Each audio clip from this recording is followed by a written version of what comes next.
Emotional control. Stop letting feelings run your life.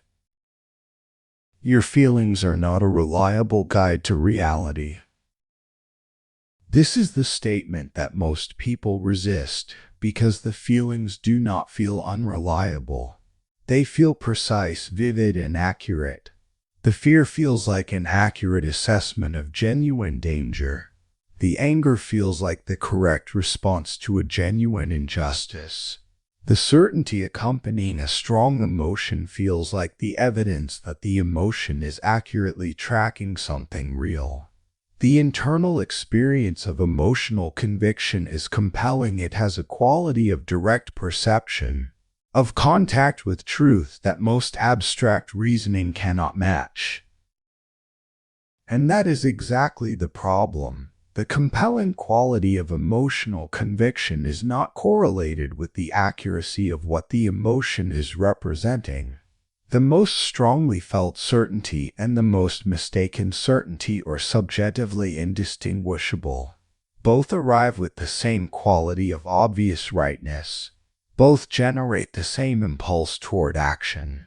Both produce the same resistance to the rational examination that might reveal the error. The person who has not learned to distinguish between feeling strongly about something and knowing accurately about it is not in control of their own decision-making. They are in a condition where their strongest feelings are making their most important decisions, and the decisions are calibrated to the emotional state rather than to the actual requirements of the situations they face. Most people live this way, not because they are unintelligent. Many highly intelligent people are significantly governed by their emotional states in exactly this way. Intelligence does not automatically produce the capacity to distinguish emotional conviction from accurate assessment. That capacity is built through a specific kind of discipline that intelligence alone does not provide. The discipline is what this audiobook builds, not the elimination of emotional life. The goal is not a cold, feeling-free existence that most people would not want even if it were achievable.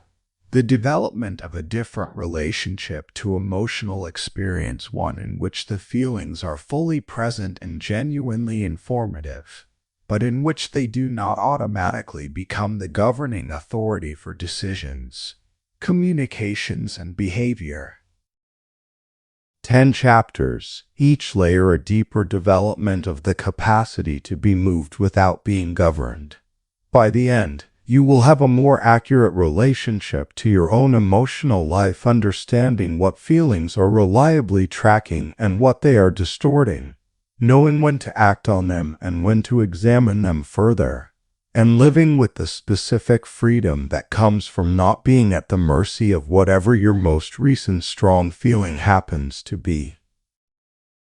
Introduction. What control actually means.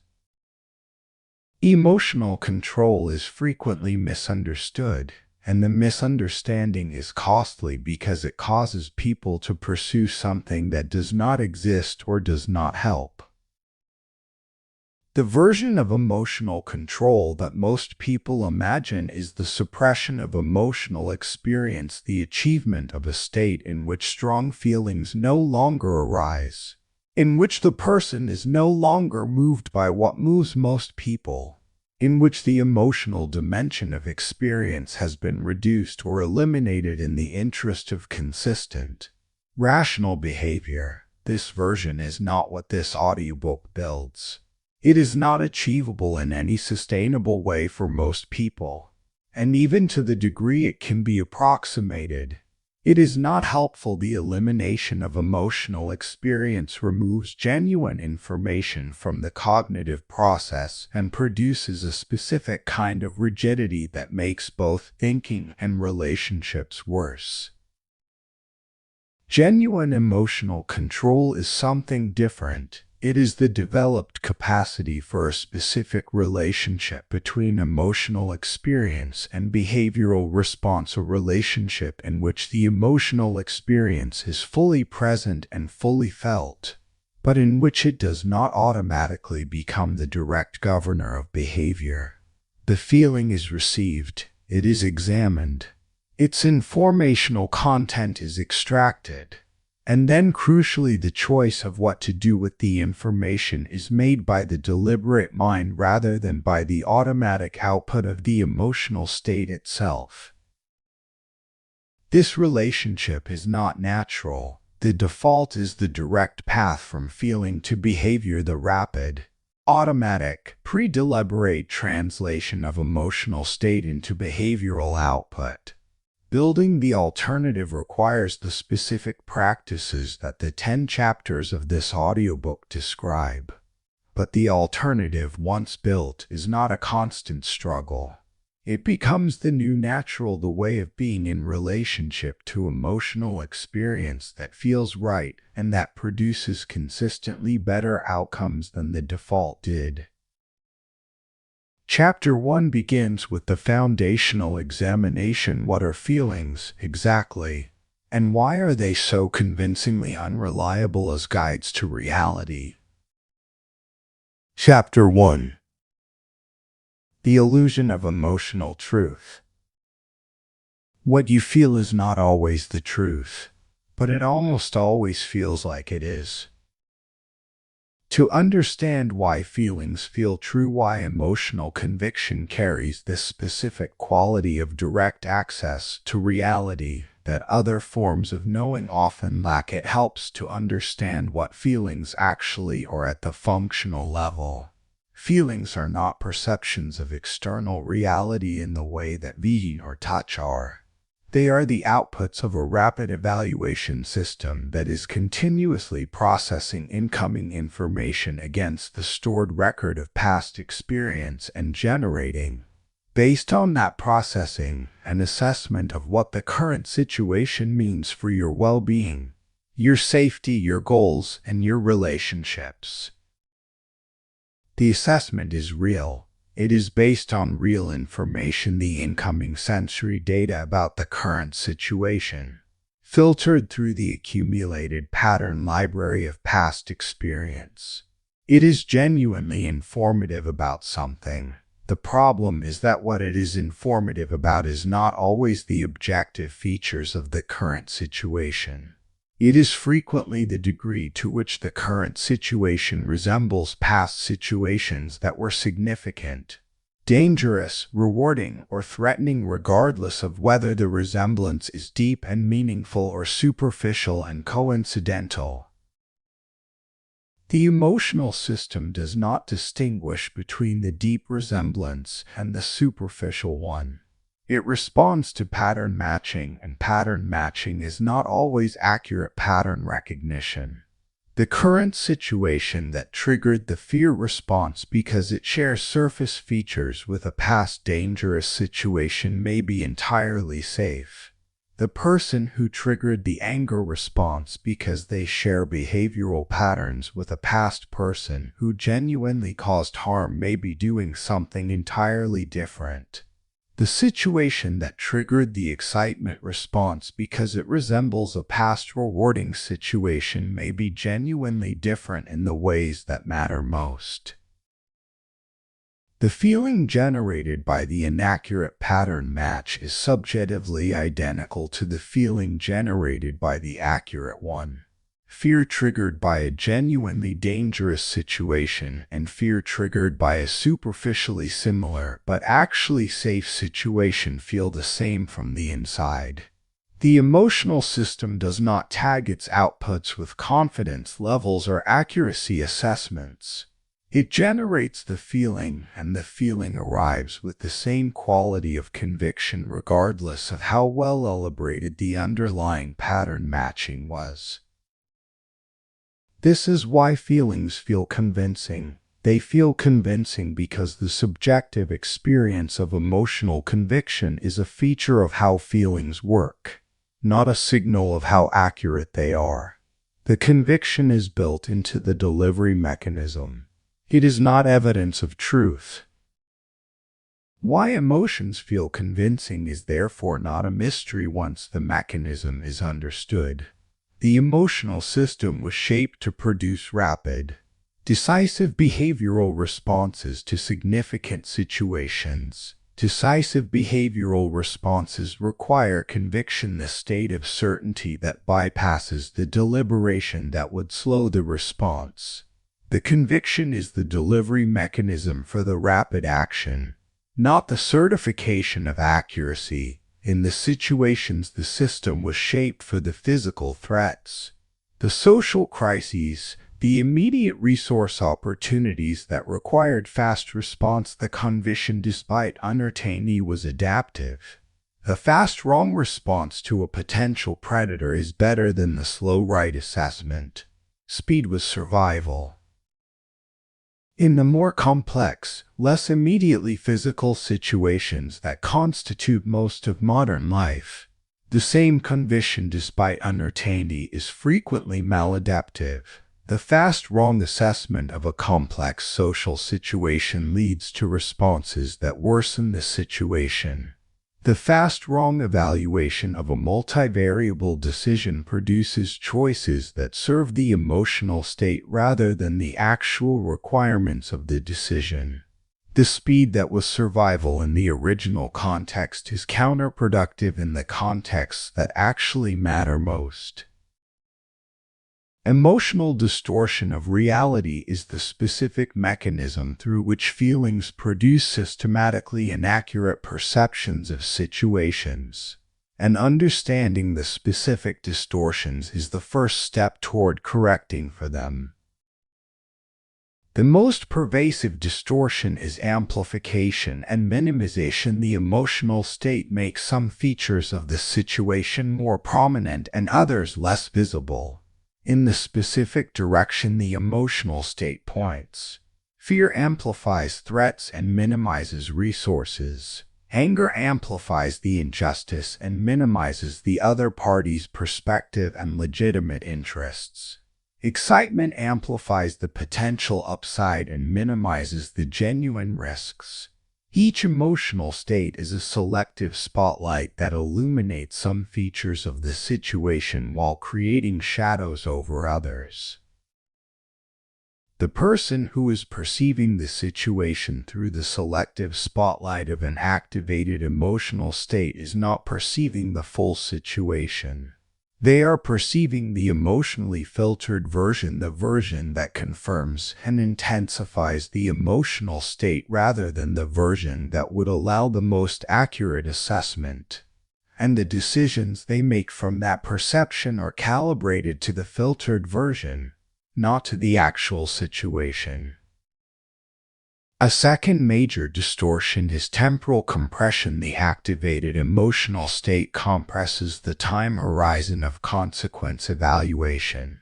The frustrated decision has a very short consequence horizon. It is calibrated primarily to what discharging the frustration produces in the next few minutes, not to what it produces in the next few months.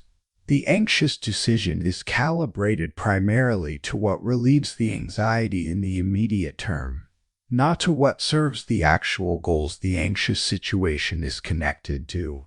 The excited decision is calibrated primarily to the immediate appeal of the anticipated reward, not to the full consequence profile over the realistic timeline. A third distortion is what might be called moral inflation. The activated emotional state tends to frame the current situation in moral terms that elevate the stakes and the urgency beyond what the objective features of this situation warrant.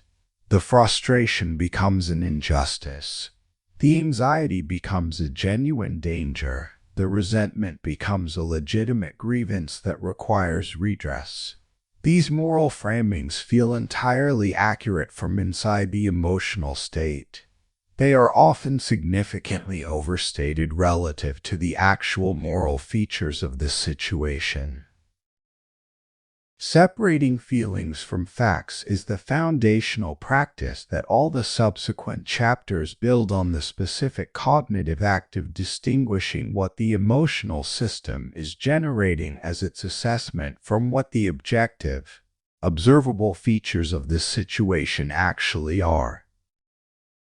The practice begins with the most basic question: what has actually happened here? Stated as observable fact rather than as emotionally interpreted meaning. Not the interpretation the emotional state is providing the facts. What was said specifically? What was done specifically? What are the observable features of the situation that any neutral observer with the same information would agree on? Then the second question: what is the emotional state I am currently in? And what specifically is it adding to or subtracting from the observable facts? What is the amplification producing that was not in the facts? What is the minimization removing that was in the facts? What is the temporal compression cutting off that a longer time horizon would include?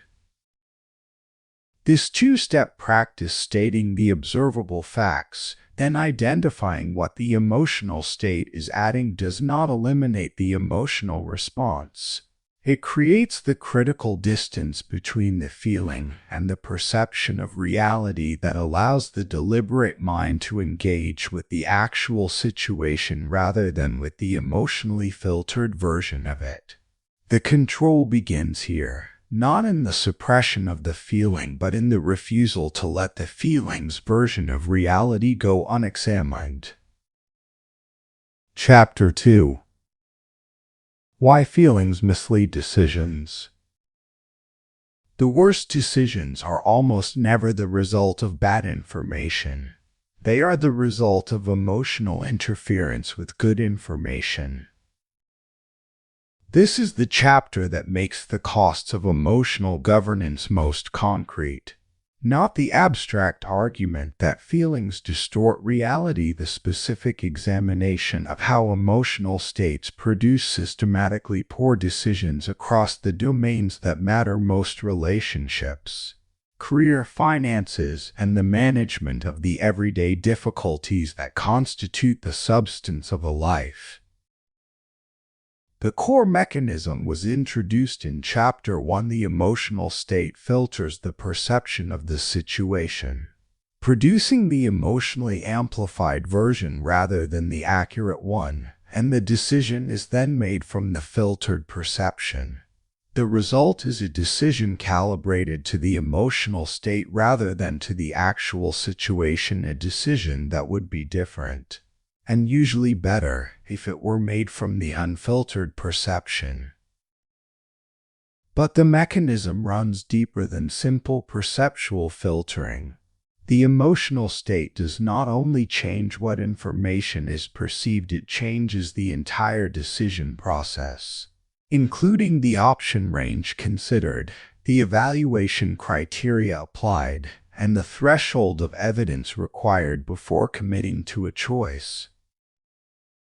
Emotional bias is the systematic skewing of the decision process in the direction the emotional state points, a pattern of distortion that is consistent across situations of the same emotional type rather than random noise that averages out over many decisions. Anger bias produces decisions that are systematically oriented toward the expression of the grievance rather than toward the most effective outcome. The angry person is not simply making random errors. They are consistently making errors in the direction of the anger toward the response that most directly addresses the perceived injustice, toward the assertion of the grievance, toward the behavior that satisfies the emotional demand for acknowledgement rather than the behavior that serves the actual goals the situation is connected to. The pattern is consistent and predictable, which means its costs accumulate in a specific direction rather than being randomly distributed. Fear bias produces decisions that are systematically oriented toward risk avoidance, toward the certain but lesser outcome rather than the uncertain but potentially better one, toward the preservation of the status quo even when the status quo is objectively inadequate. The frightened decision is the safe decision, but safe in the narrow sense of not risking the specific loss that the fear is representing as the primary danger, not safe in the broader sense of genuinely serving the person's long-term interests. Excitement bias produces decisions that are systematically oriented toward the anticipated reward with insufficient attention to the genuine costs and risks. The excited person is making decisions with an inflated numerator and a discounted denominator. The potential upside is vivid and compelling. The genuine costs and the realistic risk profile are cognitively diminished. The pattern produces a specific type of overcommitment, the enthusiastic yes to the opportunity that would have received a more considered response from a less activated state. Impulsive behavior is the behavioral expression of emotional bias, the action taken in the service of the emotional state before the deliberate mind has had the opportunity to examine the action's likely consequences. The impulsive behavior is not random. It is the direct behavioral translation of the emotional state. The angry impulse produces aggressive or defensive behavior. The anxious impulse produces avoidance behavior. The excited impulse produces approach and commitment behavior. The translation is fast and automatic, running below the threshold of deliberate awareness in the same way that the physical reflex runs below the threshold of deliberate movement control. The specific cost of impulsive behavior is not primarily in single dramatic events, in the one explosive confrontation, the one reckless financial decision, the one anxiety-driven retreat from an important opportunity. These dramatic instances occur, but they are not where most of the cost accumulates. The cost accumulates in the texture of daily life, the many small impulsive responses in ordinary interactions, each of which is slightly less effective than a more considered response would have been, each of which contributes to the accumulated pattern of how you are seen by others and how you see yourself. The manager who delivers feedback impulsively from the activated frustration of the moment rather than from the considered assessment of what the feedback needs to accomplish builds a specific pattern in their relationships with the people they manage. The friend who responds impulsively to a perceived slight from the activated hurt rather than from the assessment of whether the slight was intended and how it fits in the broader context of the relationship builds a specific pattern in how that friendship develops. Neither of these is necessarily catastrophic. Both, accumulated over many instances, produce something meaningfully different from what a more considered engagement would have produced. Long-term consequences are the primary frame through which the costs of emotional governance become most visible, and they are the frame that the emotional state systematically obscures through the temporal compression described in Chapter 1.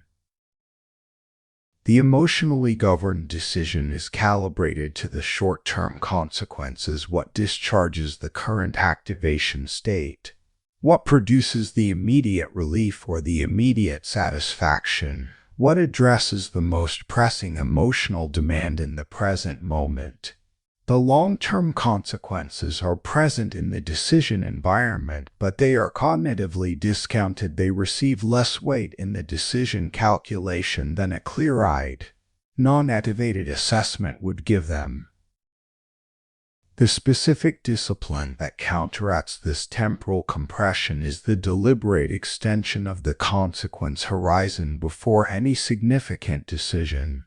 Not just what does this produce in the next hour or the next day, what does it produce in the next month, the next year, the next 5 years? This extension does not require elaborate calculation. It requires the brief, deliberate act of asking the question and genuinely attending to the answer before the decision is made. The answer to the extended consequence question is frequently different from the answer the emotional state is generating for the compressed time horizon. What satisfies the anger in the next hour may damage the relationship in the next year. What relieves the anxiety in the next day may foreclose the opportunity that the anxiety was preventing you from pursuing. What gratifies the excitement in the next week may produce the financial or relational costs that become most visible in the next year. Seeing this difference, the difference between what the emotional state is recommending and what the extended consequence analysis reveals, is the beginning of the discipline that this audiobook builds, not the suppression of the emotional state. The extension of the evaluation frame beyond what the emotional state is naturally providing. Chapter 3: Recognizing Emotional Patterns. You cannot change what you cannot see, and the patterns that govern most emotional behavior are largely invisible from the inside. The emotional patterns that run most of people's reactive behavior are invisible not because they are subtle but because they are familiar. Familiarity is invisibility for habitual patterns. The pattern that has been running consistently for years becomes the background against which experience occurs rather than a distinguishable feature of the experience itself. It is simply how things feel, how situations go, how people behave toward you, and how you behave in return. The pattern is so consistently present that it has become the baseline, and the baseline is, by definition, not noticed.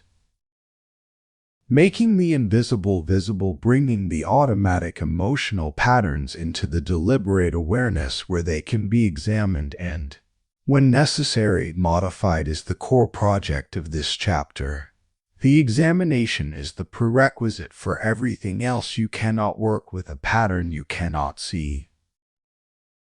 Habitual emotional reactions are the specific emotional responses that have been repeated so consistently in response to specific trigger conditions that they now run automatically, firing without deliberate initiation in the presence of the triggering conditions, and producing the associated behavioral output before the deliberate mind has been consulted.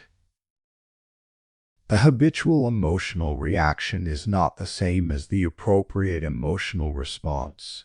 The appropriate response is calibrated to the specific features of the current situation. It reflects genuine assessment of what this particular situation contains.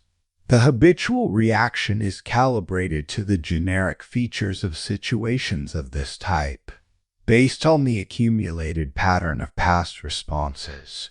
It may or may not be appropriate to the current situation, but it fires regardless, before the assessment of the current situation's specific features has occurred. The most common habitual emotional reactions fall into a small number of recognizable categories. The defensive reaction to any input that resembles criticism, regardless of whether the criticism is accurate or inaccurate, warranted or unwarranted, well-intended or hostile. The anxiety response to any situation that resembles past high-stakes situations, regardless of whether the current situation genuinely warrants the same level of concern. The resentment response to any situation that resembles past situations of being treated unfairly, regardless of whether the current situation is actually unfair or whether the resemblance is accurate. The withdrawal response to any situation that resembles past situations of social rejection, regardless of whether the current social dynamics are actually threatening. These patterns are recognizable to observers in ways they are not always recognizable to the person running them. The person who is consistently defensive in response to any feedback knows, at some level, that the defensiveness is a pattern, but the pattern feels from the inside, like an appropriate response to genuinely problematic feedback. The person whose anxiety is triggered by a broad range of situations that do not objectively warrant it experiences each instance of the anxiety as the appropriate response to the specific situation, not as the firing of a habitual pattern. Stress responses are the physiological and psychological expressions of the emotional system under conditions of sustained or intense activation, and they are among the most important patterns to understand because they are the conditions under which the habitual emotional reactions are most strongly reinforced and most consistently produce poor behavioral outputs. Stress does not simply intensify the normal emotional experience. It specifically engages the physiological and cognitive changes described in earlier audiobooks of this series, the elevated cortisol that impairs complex reasoning, the attentional narrowing that reduces the breadth of situational perception, the temporal compression that shortens the consequence evaluation horizon. Under stress, the habitual emotional reactions are running in a cognitive environment that is least equipped to examine them and most likely to execute them. This explains the consistent observation that people's worst decisions and their most regrettable behaviors occur disproportionately under stress. Not because stress produces random errors, because stress specifically activates the habitual reactions in conditions where the regulatory capacity that would examine and modify them is most impaired. The habitual reaction and the impaired regulation combine to produce the pattern that, viewed from the outside, appears as the person losing it under pressure. The person who understands this mechanism can begin to build specific protection against it. The recognition that stress conditions are the conditions in which the habitual reactions are most likely to fire and the deliberate mind is least available, which suggests the specific value of the pre-commitment to deliberate pauses in those specific conditions. Understanding personal triggers is the most operationally useful element of the pattern recognition project, the specific mapping of which conditions reliably produce which emotional reactions in you. As an individual, with your specific history and your specific pattern library. General knowledge of emotional patterns is useful but insufficient. The defensive person who knows that defensiveness is a common pattern has the general knowledge. The defensive person who knows specifically what types of feedback, from which types of people, in which types of social contexts, reliably produce the defensive reaction, and who knows what the reaction looks like in their specific case, the sharp reply. The internal narrative of justification, the withdrawal from the relationship that offered the feedback, has the operational knowledge that can actually be used to interrupt the pattern. Building this operational knowledge requires the honest examination of past instances of the reactive pattern. When has this reaction reliably appeared in the past? What were the triggering conditions?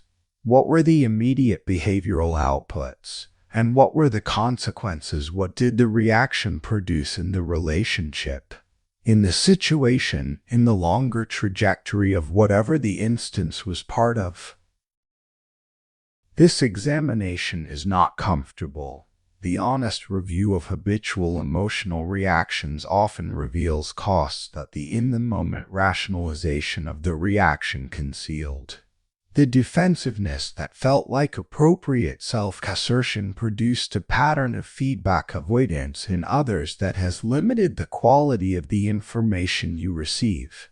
The anxiety-driven avoidance that felt like prudent risk management has produced a pattern of foreclosing opportunities before genuinely assessing them.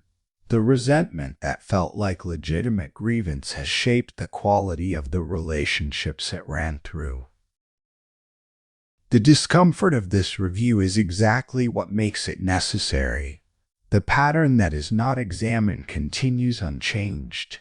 The pattern that is examined that has been brought into the deliberate awareness where its costs as well as its momentary satisfactions are visible as available for the modification that the following chapters build. Chapter 4. Detaching from emotional storms. You are not your emotional state. You are the person experiencing it. The distinction is everything. The identification of self with emotional state is one of the most common and most costly errors in ordinary psychological life. When you are angry, the anger does not feel like something happening to you, it feels like what you are.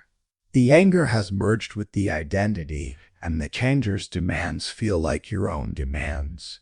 The emotional state has become the self, and the self is therefore obligated to honor the emotional state's demands because those demands are experienced as genuine expressions of who you are.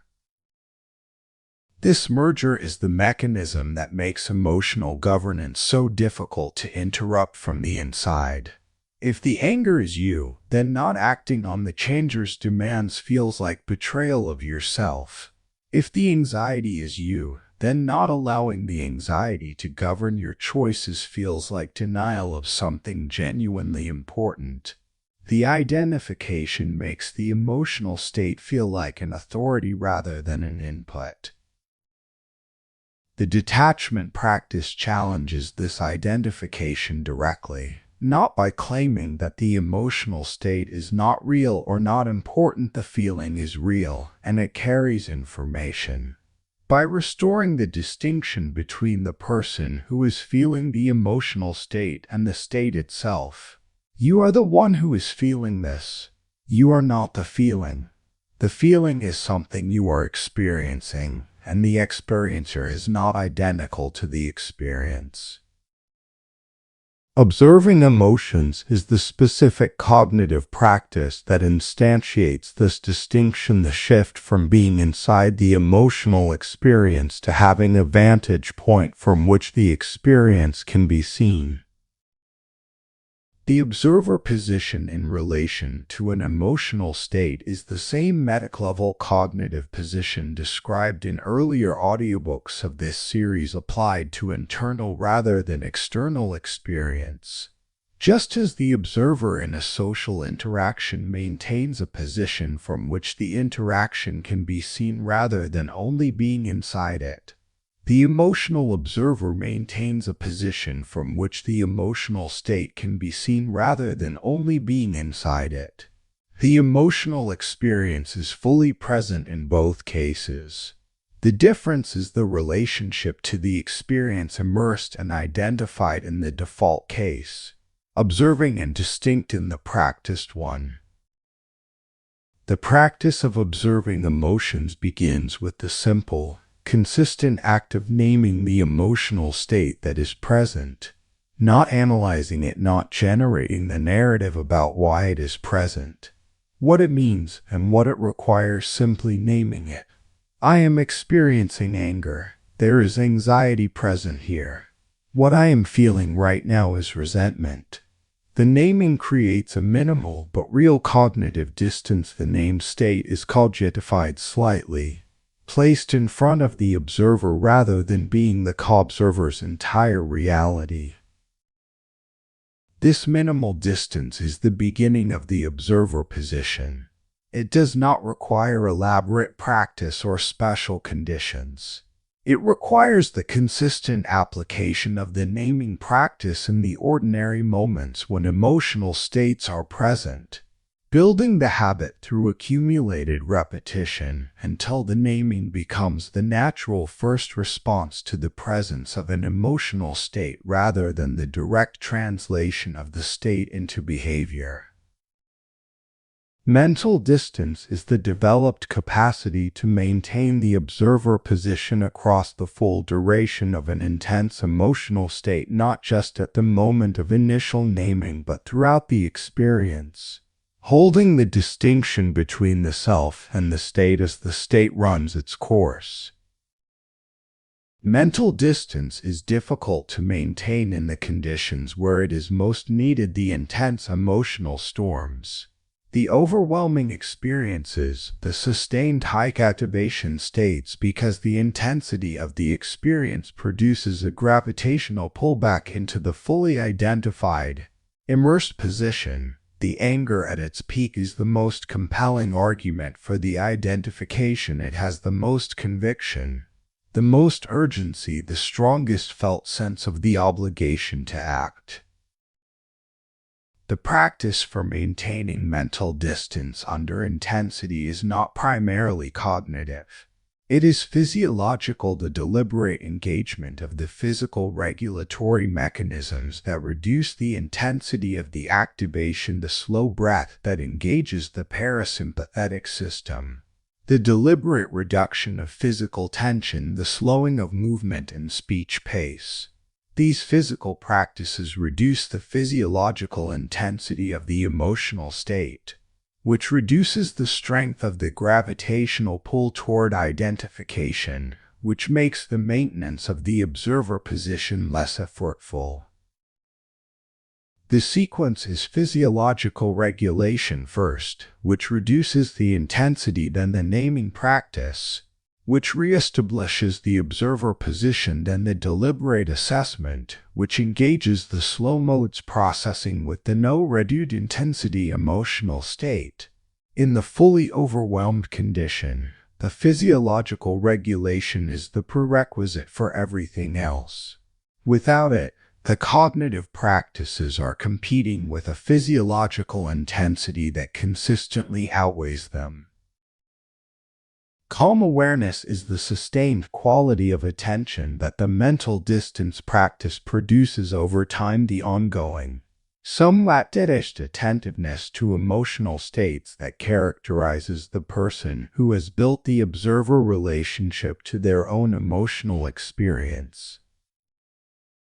Calm awareness is not a special state requiring special conditions to maintain.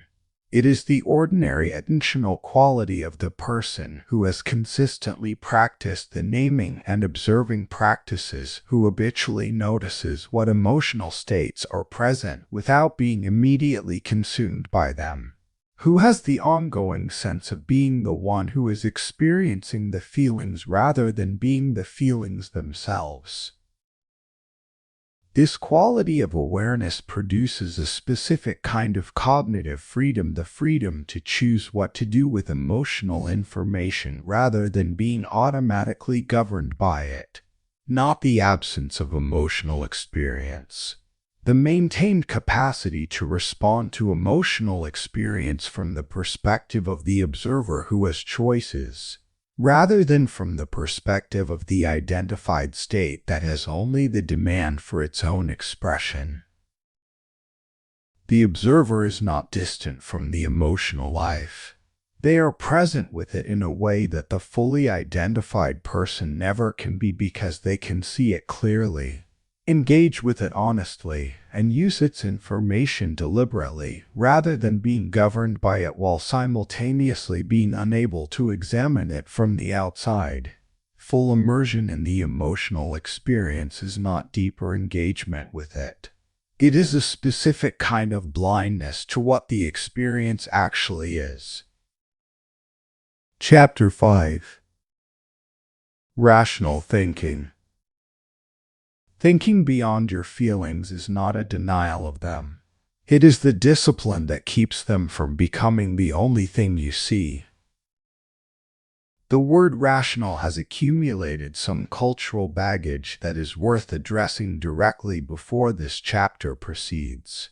In some contemporary discourse, rational has become associated with the cold, the mechanical, the human feeling, dismissing. The rational person, in this caricature, is the one who ignores emotional reality in favor of abstract logical principles, producing technically correct conclusions that are humanly wrong.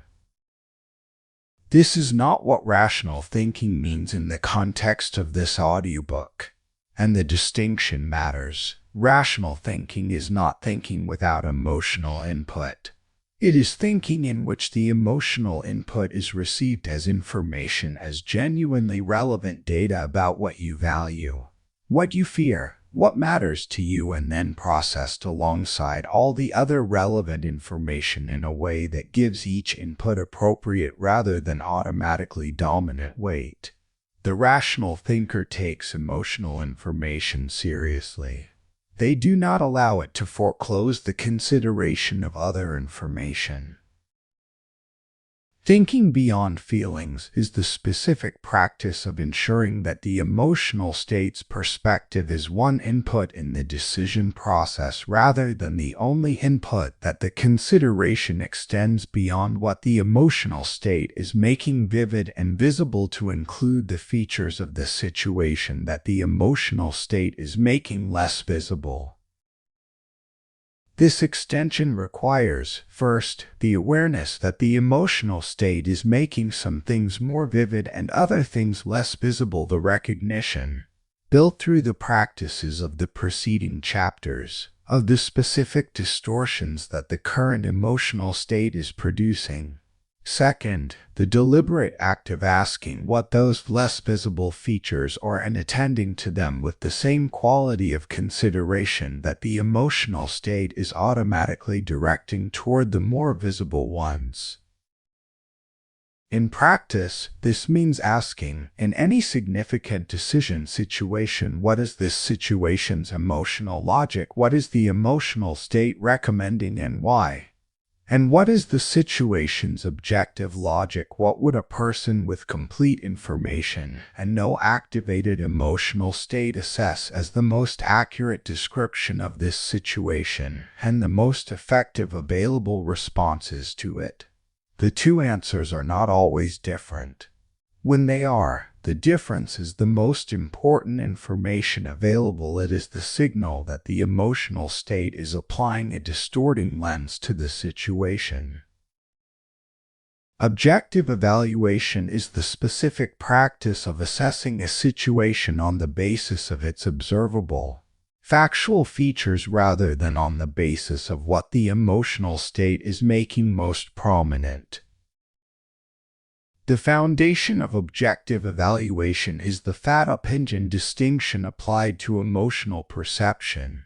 Emotional perceptions are often experienced as facts. The feeling that a situation is dangerous arrives with the same subjective quality as the visual perception of a physical obstacle. But most emotional perceptions are interpretations rather than observations. They are the emotional system's assessment of what the observable facts mean, not the observable facts themselves, separating the observation from the interpretation, distinguishing what was actually said or done from what it is being interpreted to mean is the first act of objective evaluation. The second act is the deliberate search for disconfirming evidence. The emotional state is naturally confirmatory. It attends to and amplifies the information that supports the conclusion it has already reached and minimizes the information that would challenge it. The objective evaluator actively looks for the disconfirming evidence, not to dismiss the emotional conclusion, but to test it against the full information picture rather than only the confirming subset. In the situation where you are certain that someone is being hostile toward you, the disconfirming evidence search asks what in their behavior is inconsistent with genuine hostility. What alternative explanations for the behavior are possible? What in the history of the relationship does not fit the hostile interpretation? This search is not the forced positive reinterpretation of the situation. It is the genuine attempt to engage with the full information rather than only the emotionally amplified subset.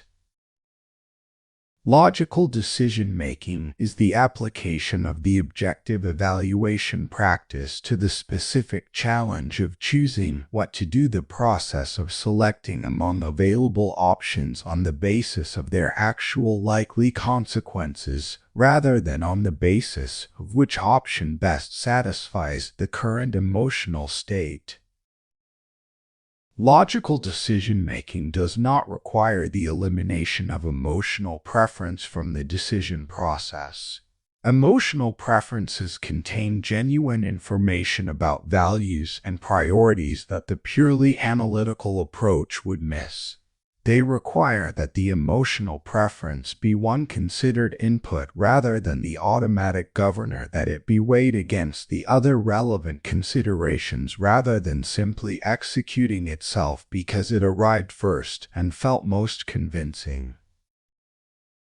The specific structure of the logical decision process begins with the clear statement of what decision is actually being made, the definition of the decision that is specific enough to be actionable and broad enough to include all genuinely relevant options. Then the identification of the decision criteria. What does a good outcome in this decision look like? And what are the genuine priorities among the criteria?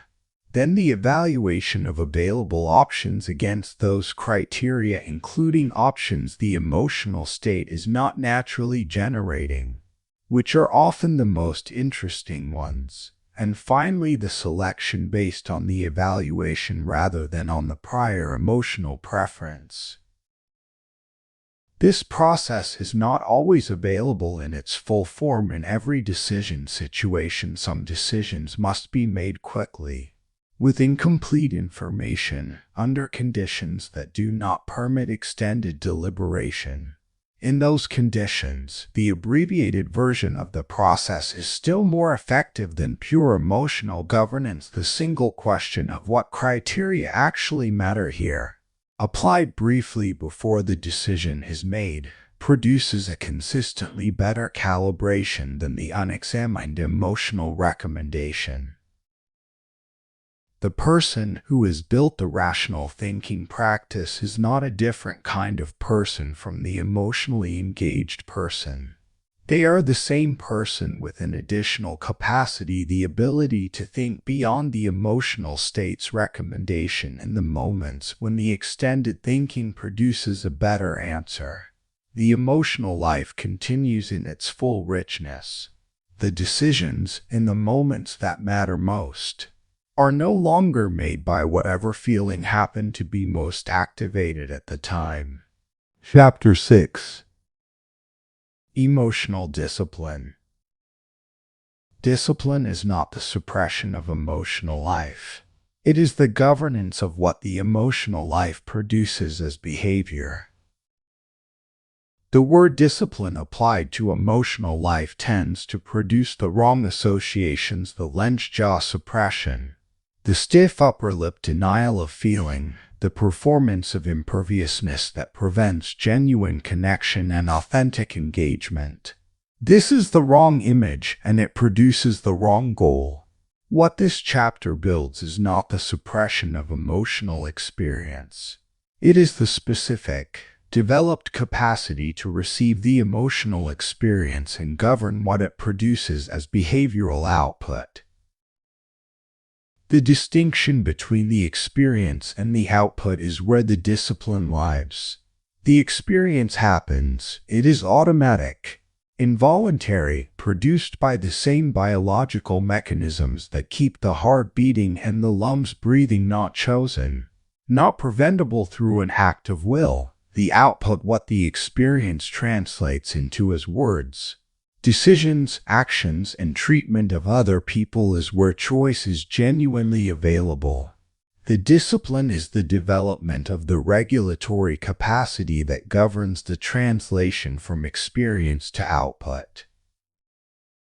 Regulating emotional reactions is the specific practice of inserting the deliberate governing layer between the emotional experience and the behavioral output, ensuring that the output is chosen rather than automatically generated by the experience. The regulation practice has a specific architecture that differs from both the suppression approach and the unregulated expression approach.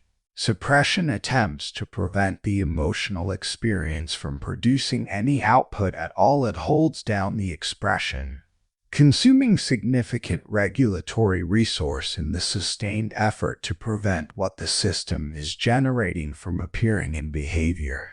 This approach fails under sufficient pressure when the held-down content forces expression in less controlled circumstances, and it prevents the genuine information in the emotional signal from being available to the deliberate mind. Unregulated expression produces whatever behavioral output the emotional state is generating. Without the deliberate governing layer, this approach has the virtue of authenticity. It is genuinely expressive, but it confuses authenticity with effective self-expression. The most authentic expression of an emotional state is not always the most effective communication of it, nor is it always the most effective response to the situation that produced it. Regulated expression is neither of these. It is the full reception of the emotional signal felt, acknowledged, not suppressed, followed by the deliberate choice of what to do with the signal in this specific situation, this specific relationship, at this specific moment. The emotion is received. The deliberate mind assesses what the situation requires. The behavioral output reflects that assessment rather than the unmediated output of the emotional state.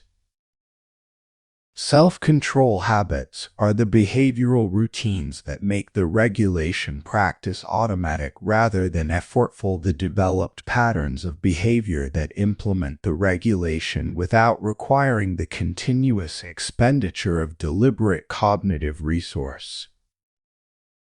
The most important self-control habit is the one that the entire series of audiobooks has been building from multiple directions: the pause. The brief interval between the emotional trigger and the behavioral output in which the deliberate mind has the opportunity to engage with the situation before the automatic output has been executed. In the context of emotional regulation specifically, the pause is the moment in which the naming practice of Chapter 4 can be applied. The observer position can be re-established, and the rational evaluation framework of Chapter 5 can be engaged before the response is generated. The pause habit is built through consistent application in the low-intensity situations that ordinary daily life provides: the mild frustrations, the small provocations, the minor anxieties, so that the habit is available and practiced when the high-intensity situations arise.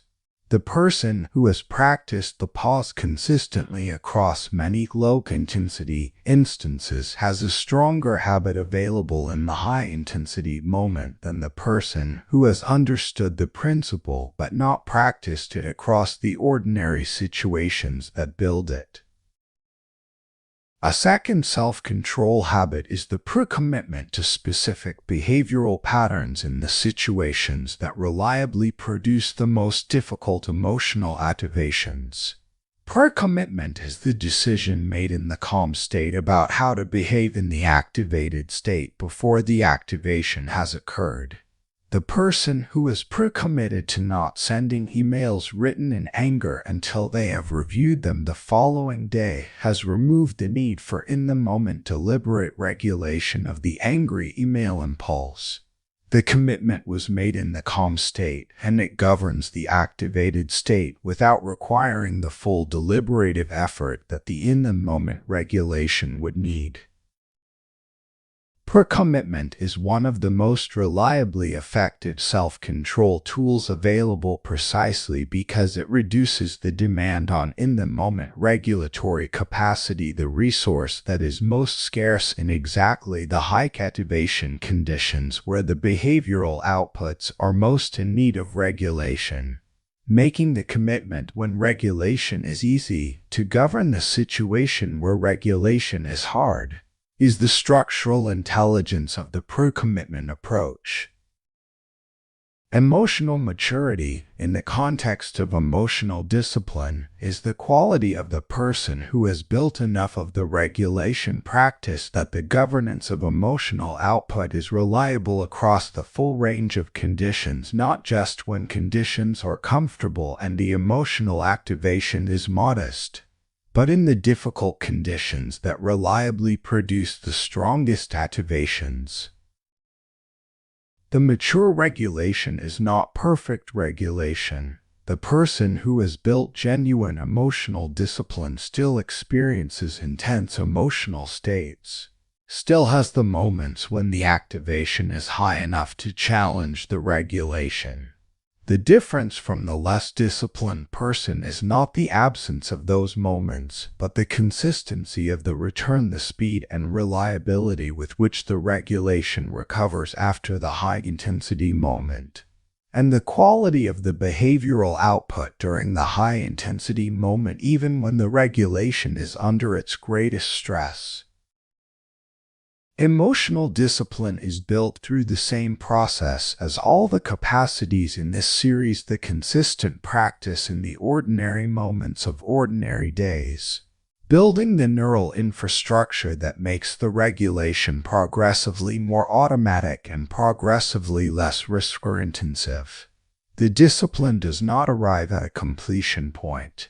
It deepens indefinitely, becomes more reliable, more available under more extreme conditions, more fully the natural expression of how you engage with your own emotional life rather than the effortful intervention into it. Chapter 7: Managing Stress and Anger. Stress and anger are the two emotional conditions that most reliably produce the worst behavioral outputs. They are also the two that are most consistently mismanaged. This chapter gives these two specific emotional conditions dedicated attention because their management is more demanding than the management of most other emotional states. Their costs when mismanaged are more concrete and more visible, and the specific practices that work for them are somewhat different from the general emotional regulation practices of the preceding chapters. Stress is the sustained or intense condition of the physiological and psychological activation described throughout this series, the state produced by the perception of demands that exceed available resources. The stress state degrades the cognitive capacities described in earlier chapters. It narrows attention, compresses the consequence evaluation horizon, impairs the complex reasoning that the frontal system support, and activates the habitual emotional reactions in conditions where the regulatory capacity that would govern them is most impaired. The specific problem of stress management is therefore not primarily an emotional one. It is primarily a physiological and cognitive one. The stress state has real effects on the biology of the brain that change the cognitive quality available for decision-making, communication, and emotional regulation. Managing stress is managing those physiological and cognitive effects, not just the subjective feeling of being stressed, but the actual changes in how the brain is functioning. Stress regulation begins with the recognition that the stress state has changed the cognitive environment, that the decisions being made and the communications being produced in the stress state are being generated by a system that is not functioning at its best. This recognition is itself difficult in the stress state, because the stress state produces the feeling of urgency and importance that makes the current decisions and communications feel necessary rather than deferred.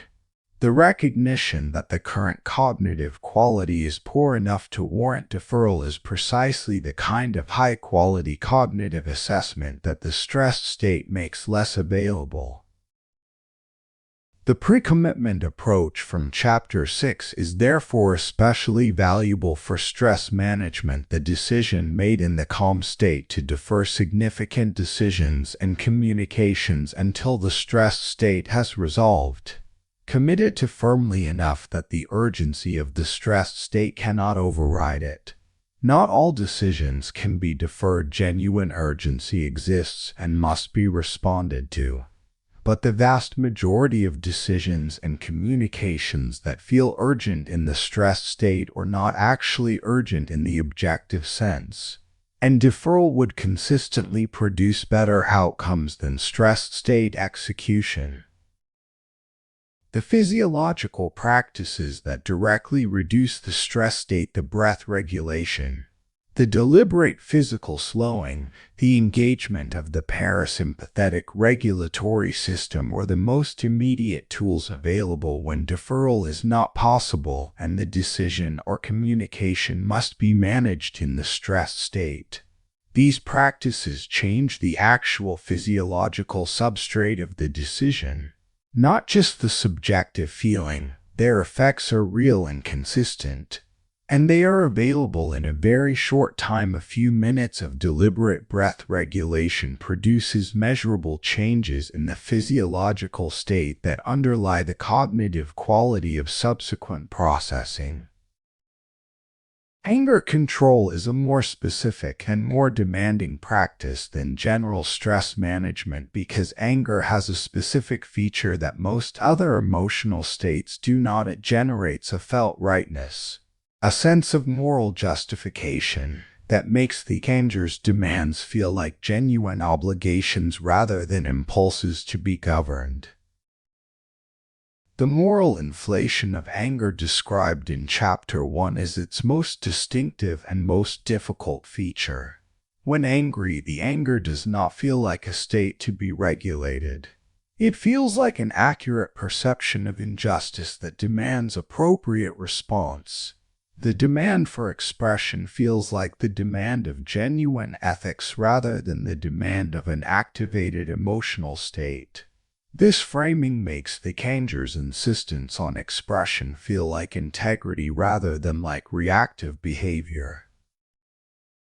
Anger management therefore requires something more than the general regulation practices. It requires the specific examination of the moral claims that the anger is making, not the dismissal of those claims, but the genuine assessment of whether the angry characterization of the situation is accurate or whether it is the amplified, inflated version that anger reliably produces. How much of this is genuinely unjust and how much is the anger's inflation of an ordinary difficulty? How much of this requires direct response and how much is better left alone?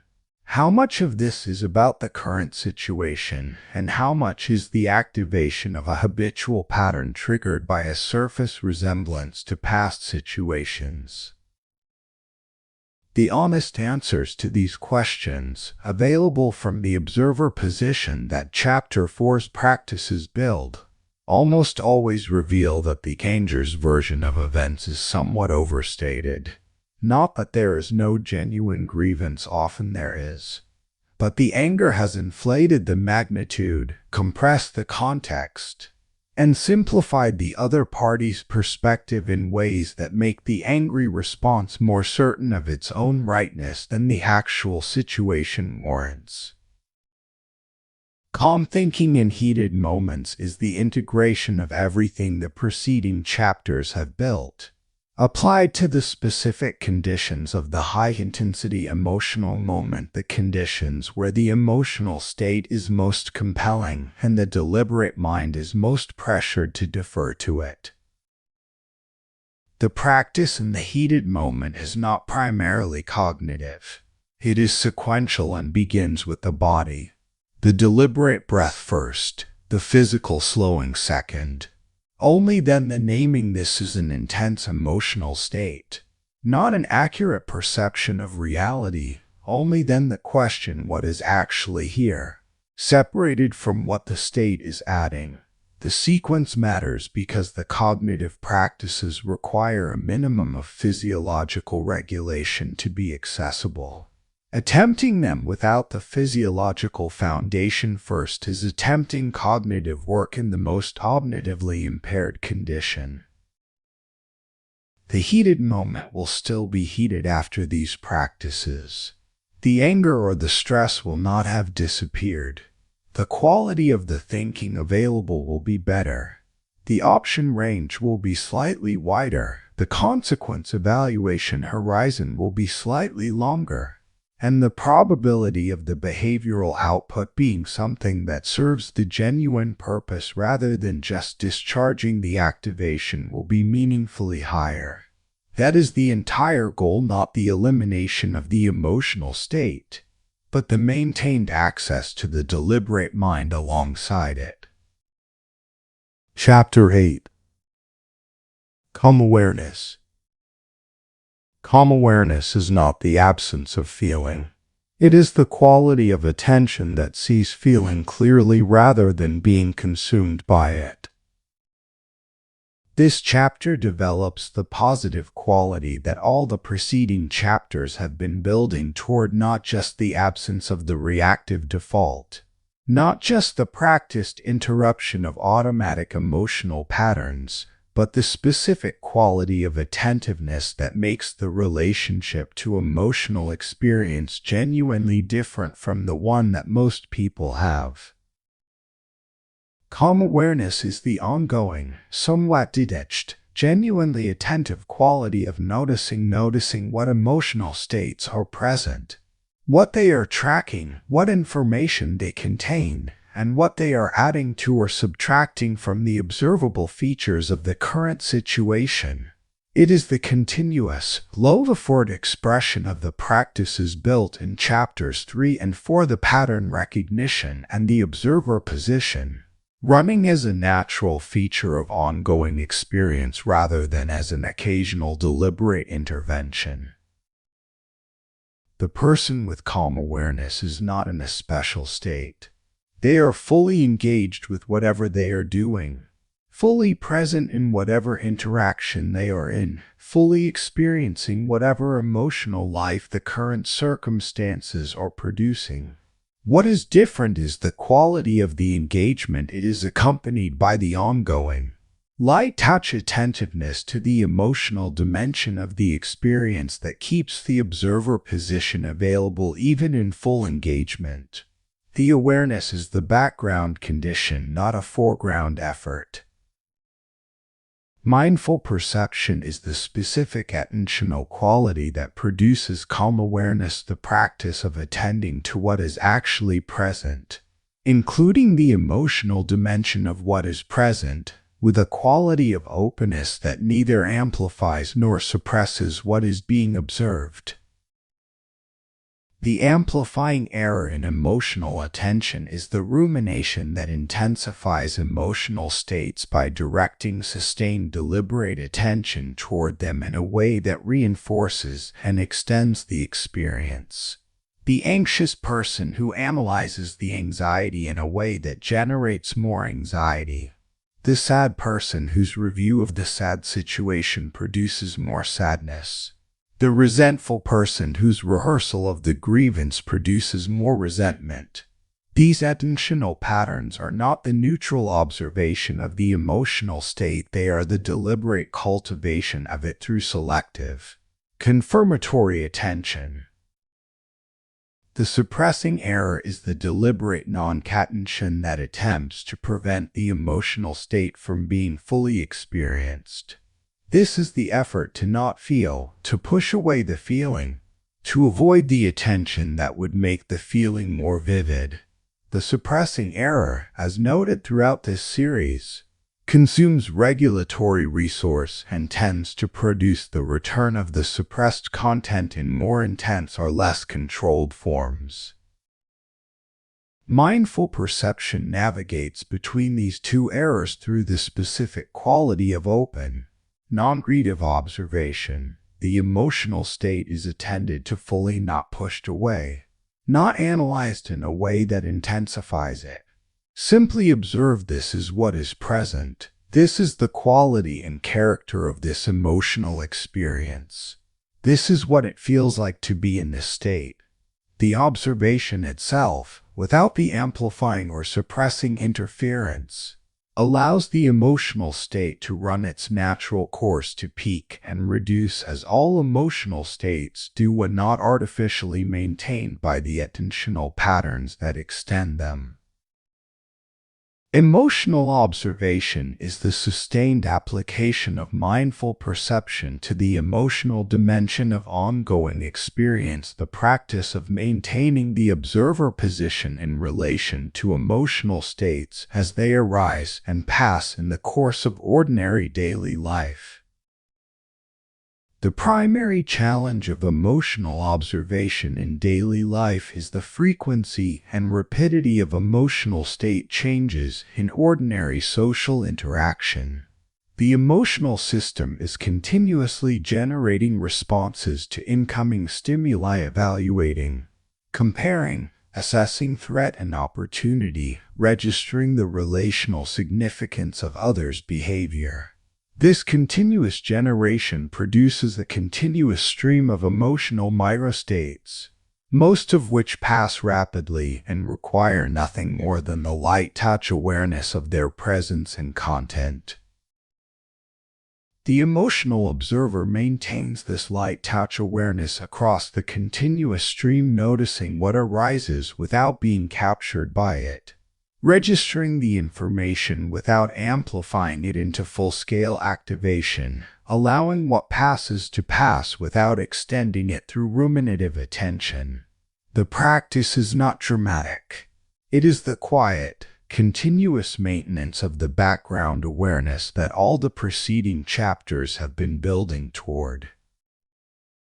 Balanced reactions are the behavioral expression of calm awareness, the responses that reflect both genuine emotional engagement with what is happening and the maintained perspective that prevents that engagement from producing disproportionate, distorted, or reactive outputs.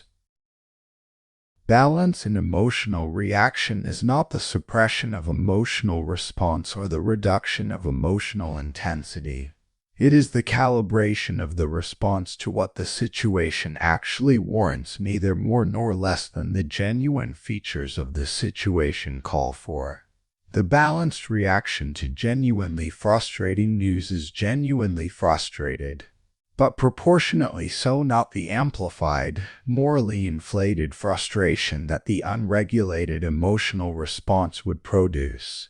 The balanced reaction to genuine good news is genuinely pleased, but proportionately so, not the overexcited, judgment-suspending excitement that the unregulated response would produce.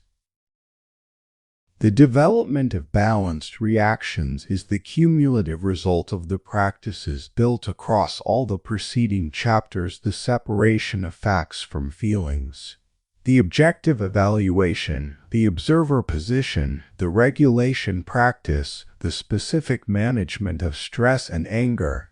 Each practice contributes to the calibration capacity that produces the balanced reaction. The balance is not a starting point, it is an achievement, built through consistent practice across the situations that test it. The person who has developed calm awareness and the balanced reactions it produces has a specific quality of social presence that others experience as grounded, reliable, and trustworthy, not because they are performing stability, but because the stability is genuine.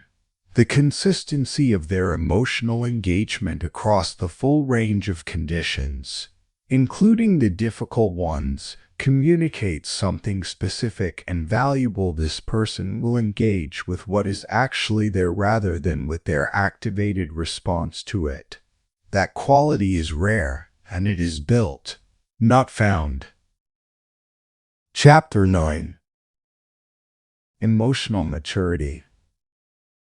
Maturity is not the absence of emotional experience. It is the ownership of it.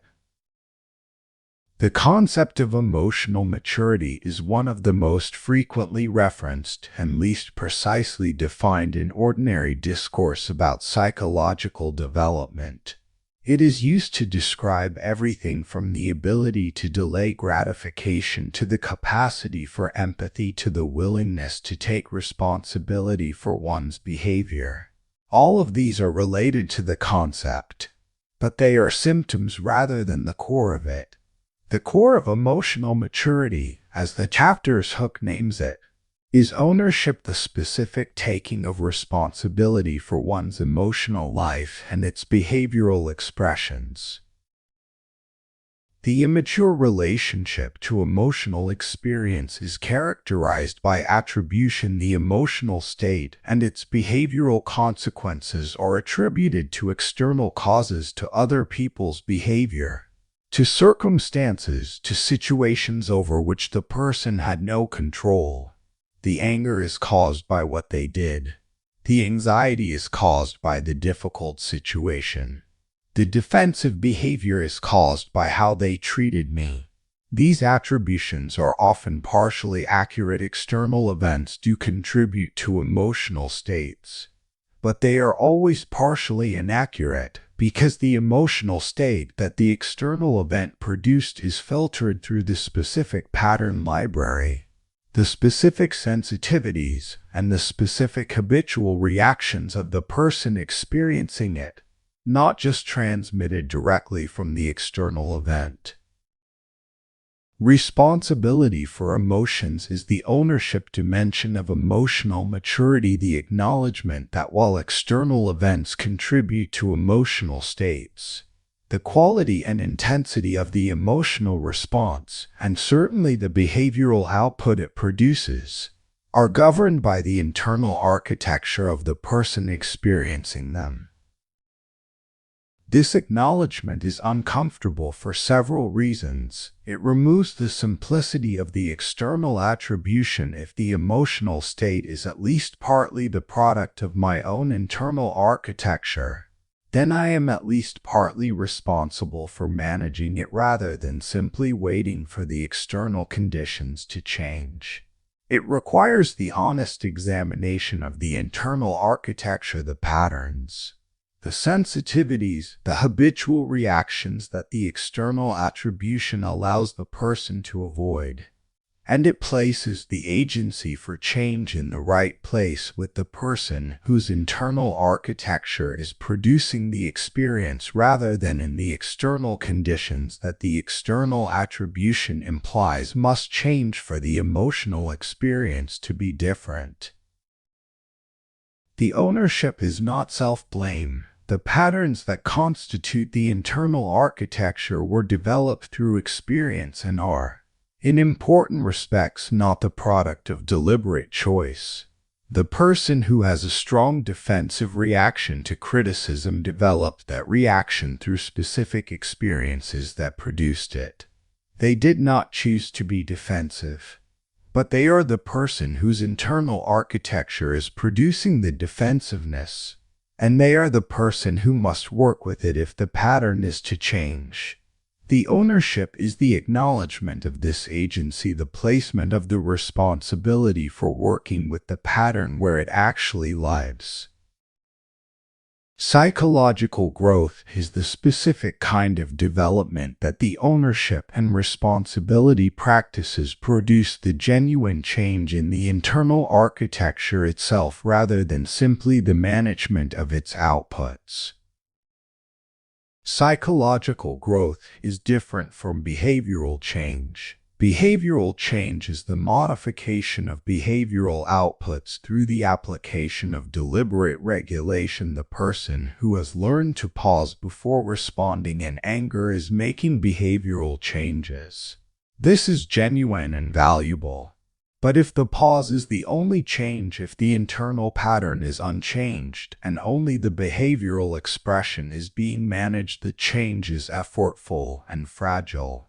It requires continuous regulatory work to maintain, and it fails when the regulatory capacity is depleted by sufficient stress or sufficient intensity. Psychological growth is the change in the pattern itself, the modification of the internal architecture through the practices that this audiobook and this series describe. Applied consistently over sufficient time that the neural infrastructure of the old pattern is weakened and the new pattern is strengthened. This change is not effortful to maintain once it has occurred. It is the new default. The new natural way of engaging with the emotional triggers and the emotional states that the old pattern was governing. The path to psychological growth runs through exactly the practices of this audiobook. The honest examination of the patterns. The consistent practice of the pause and the observer position. The repeated choice of the deliberate response over the automatic reaction. The accumulated evidence, across many instances, that the new pattern produces better outcomes than the old one, and the gradual, almost imperceptible shift of the default from the old automatic output to the new deliberate one that is the actual substance of the growth. This shift does not announce itself, it becomes visible in retrospect. When you notice that a type of situation that previously reliably produced a specific reaction is no longer producing it, that the trigger is present and the old pattern is not firing with its previous urgency. The growth is the reduced urgency of the old pattern, which reflects the reduced efficiency of the neural infrastructure supporting it and the increased efficiency of the new one.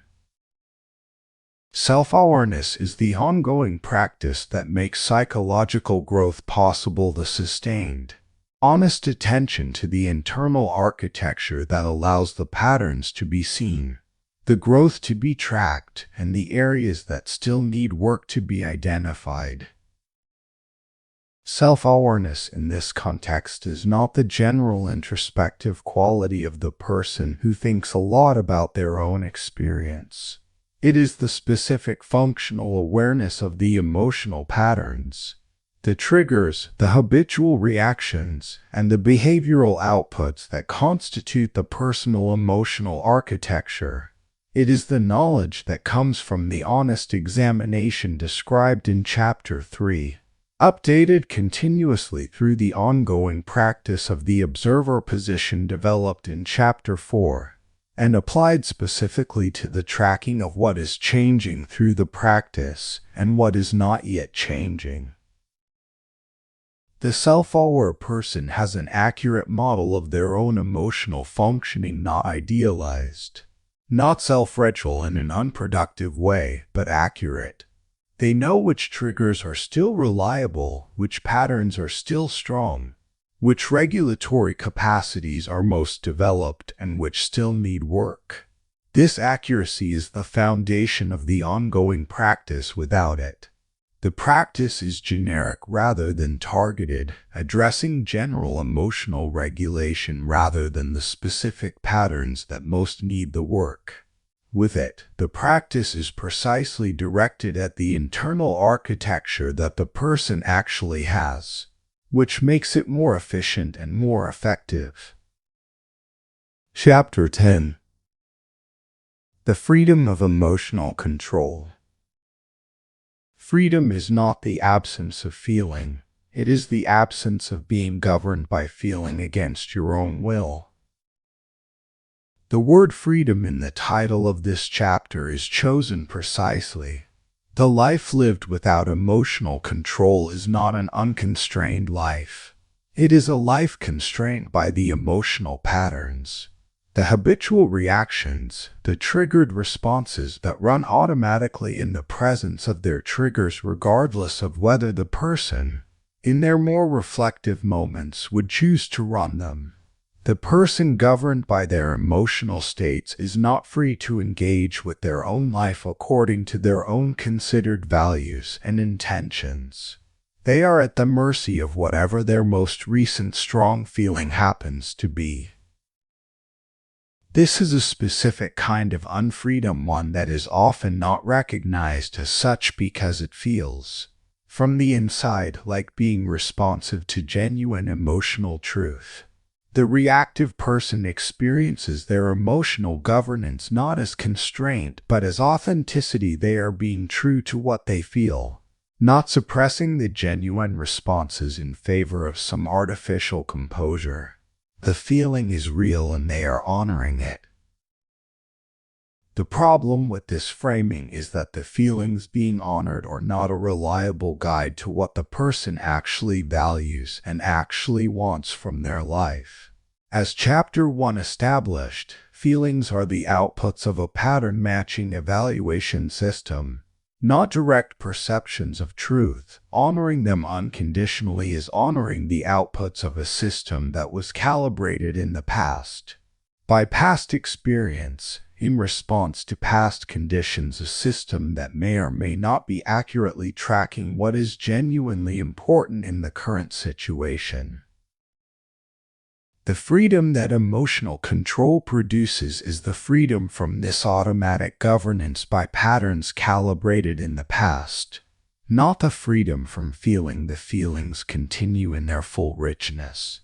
The freedom to choose what to do with the feelings rather than being governed by whatever they are generating as behavioral output.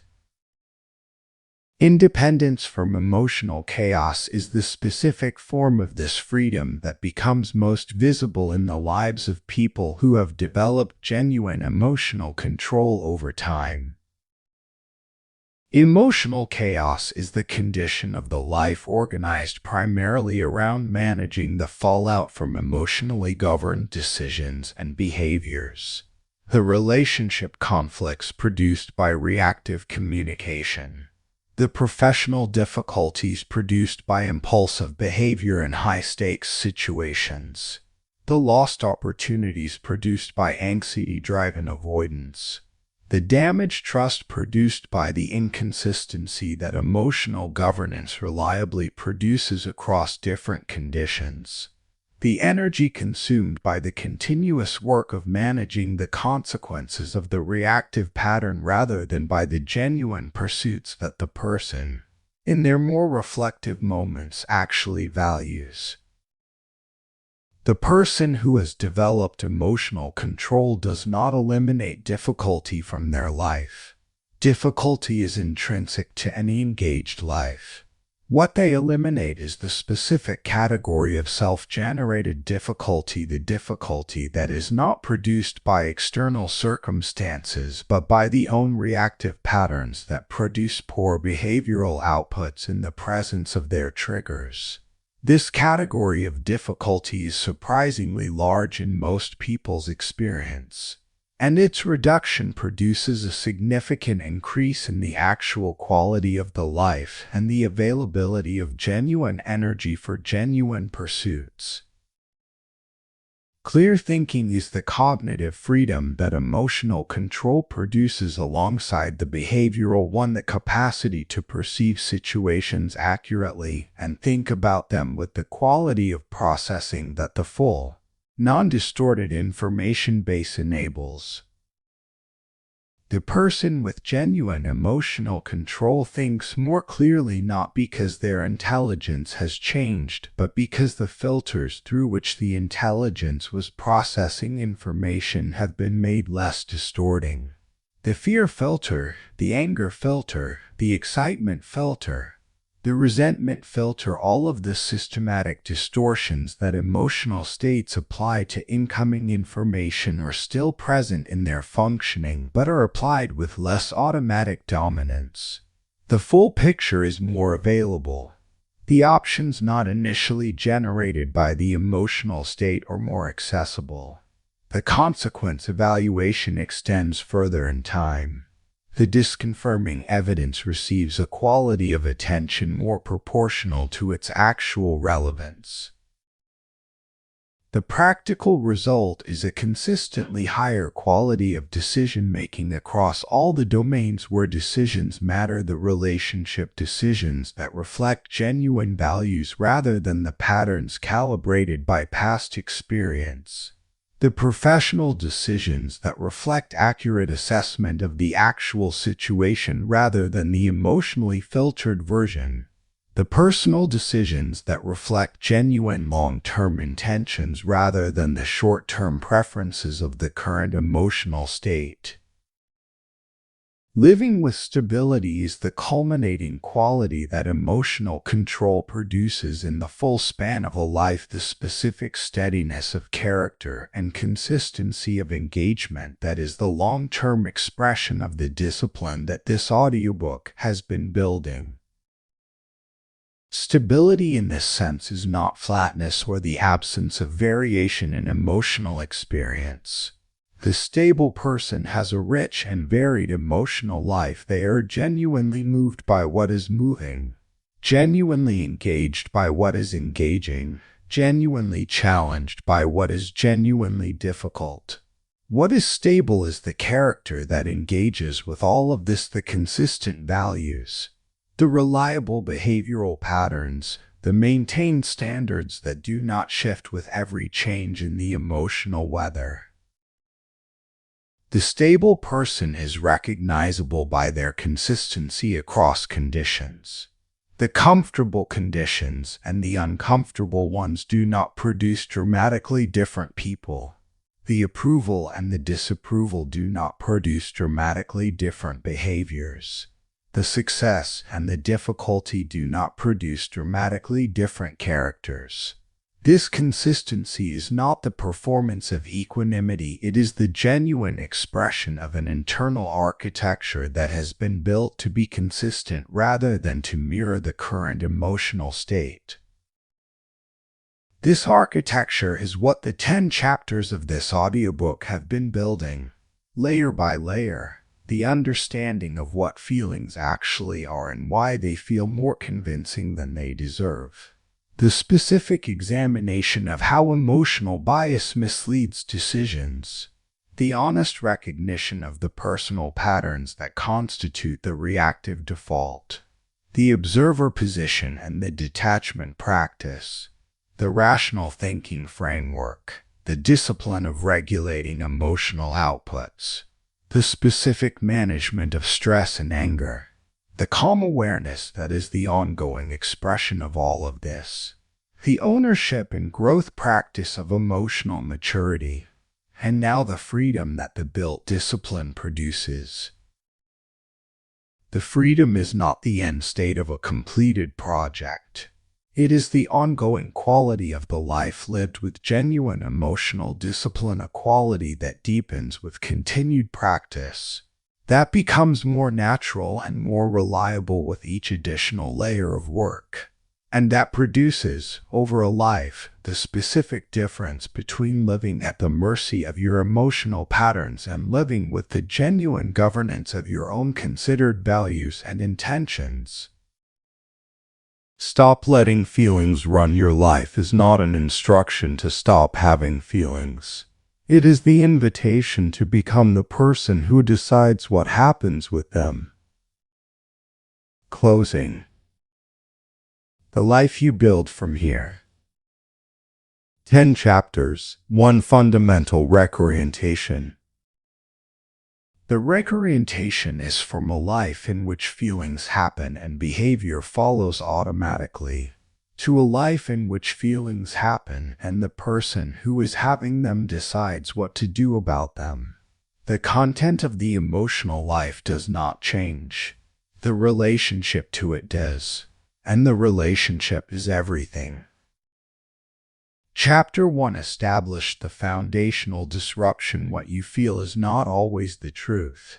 The emotional system generates outputs based on pattern matching against the accumulated record of past experience, not based on direct perception of current reality.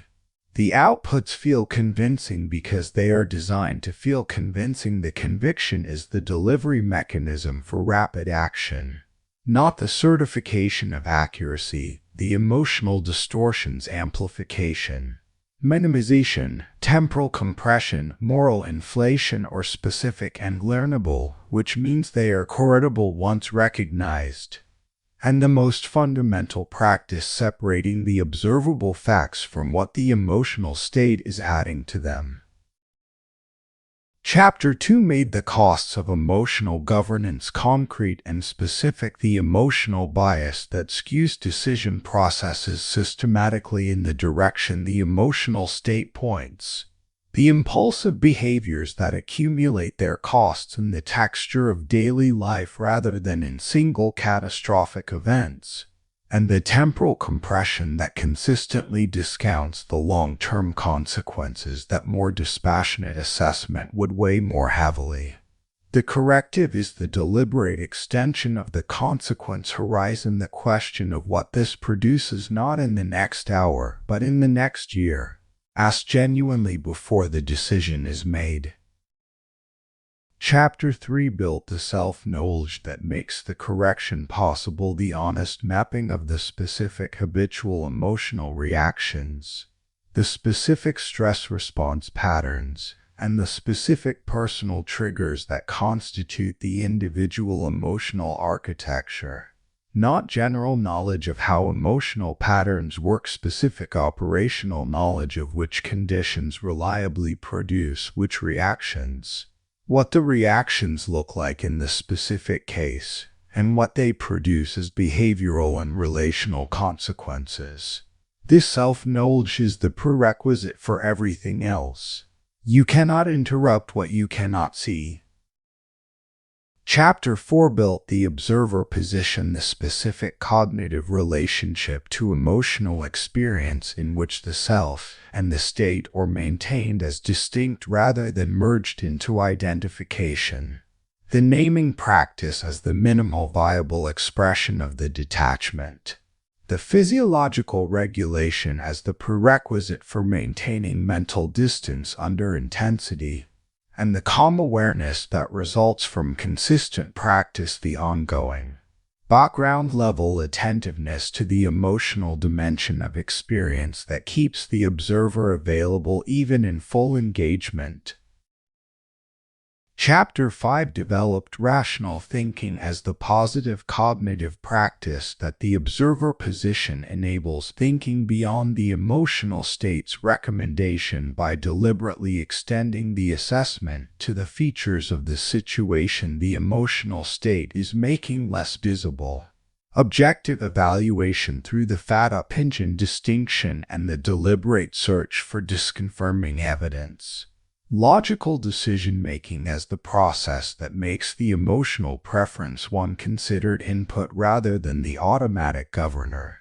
The emotional input receives appropriate weight, genuinely appropriate, calibrated to its actual relevance rather than its current intensity.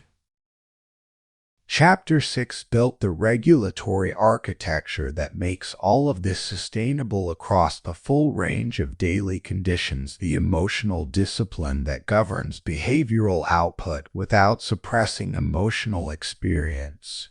The self-control habits, most foundationally the pause that make the regulation automatic rather than effortful through consistent practice. The pre-commitment approach that moves the difficult regulatory work into the calm state rather than the activated one.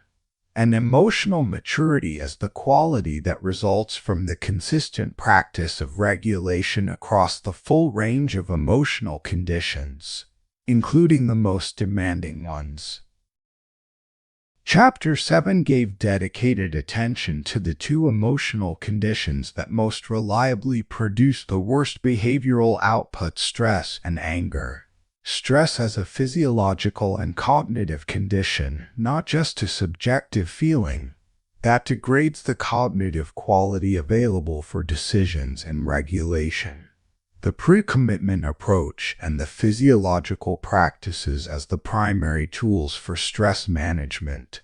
Anger as the specific emotional state whose moral inflation makes it the most resistant to the standard regulation approach, requiring the specific examination of the moral claims that the anger is making, and the sequential practice for heated moments: physiological regulation first, then naming, then assessment. Chapter 8 developed calm awareness as the mature expression of everything preceding it, the ongoing, light touch quality of attentiveness to emotional states that neither amplifies nor suppresses but observes clearly. Mindful perception as the specific attentional quality that navigates between the two error modes. Emotional observation as the sustained application of mindful perception across the continuous stream of emotional microstates that ordinary daily life produces. And balanced reactions as the behavioral expression of the maintained observer position across the full range of emotional experience. Chapter 9 named the identity dimension of the entire project emotional maturity as ownership, the placement of responsibility for the emotional life and its behavioral expressions with the person who is having them rather than with the external conditions that contribute to them.